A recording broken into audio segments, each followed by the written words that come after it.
So I grew up in a very abusive home. I was emotionally, physically, even spiritually, I believe, abusive. Um, and I was always scared and sad and felt alone, like I was out there all by myself in the middle of the ocean with hardly anything to hold on to. And as I was growing up, I learned from my relatives about God and Jesus. I was like a sponge sucking up this knowledge about this God and this Jesus who saved us.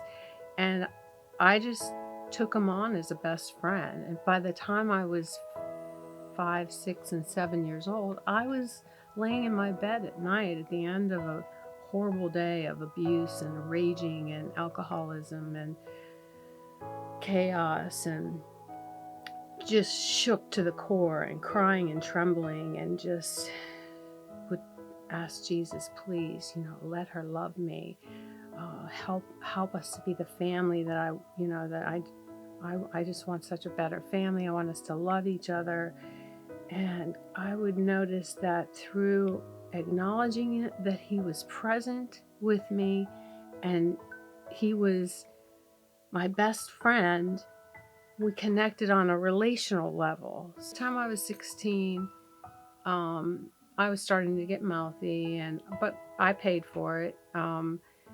But one day I met a girl at high school, and she turned me on to the Lord. She was into drugs and alcohol, and she had just gotten out of rehab, and she was a really cool girl. She was just down to earth, and she's pretty, and she was just easy to talk to, and had this heart of the Lord, and it just drew me to her. And we talked about the Lord a lot before she finally asked me one day to accept Christ into my heart.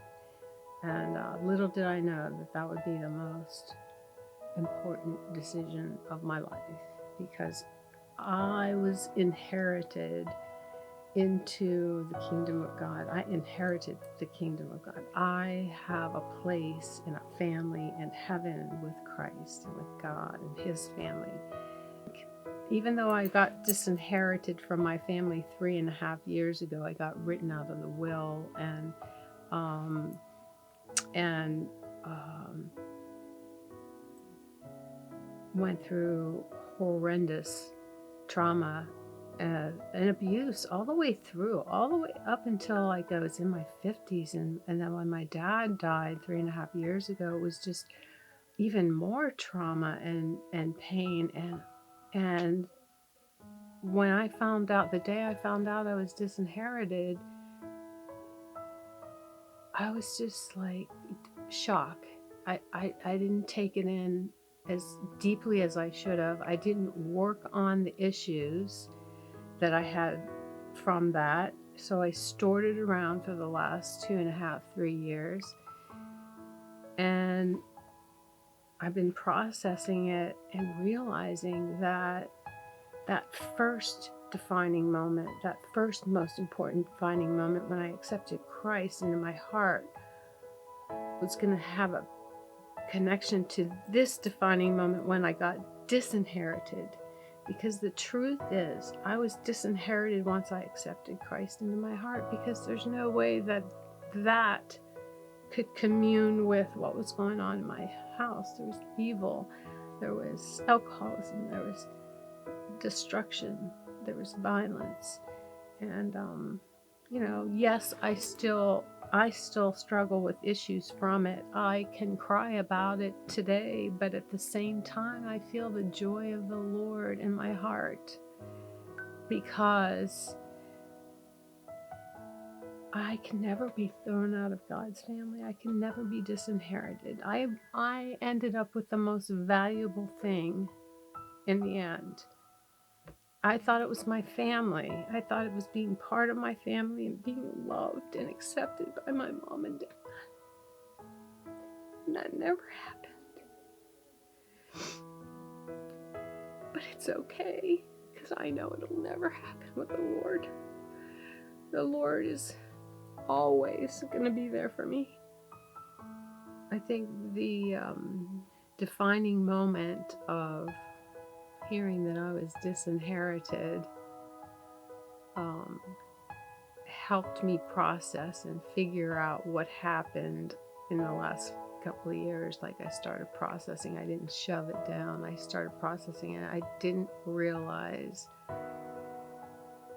what a blessing being disinherited from one family into God's family was for me. I've had some bumps in my life. I haven't had a perfect life. I've made some screw ups, and there have been times in my life where I've stepped away from God when I shouldn't have. Stubborn and wanting to do it my way, but everything I did my way went to. But having God, I can wake up with a hope every day and a joy in my heart, knowing that the worst thing could happen to me. I could be swiped out of my family, just excommunicated out of my family. I could lose my entire family right now, my immediate family right now, and God is still going to be there for me.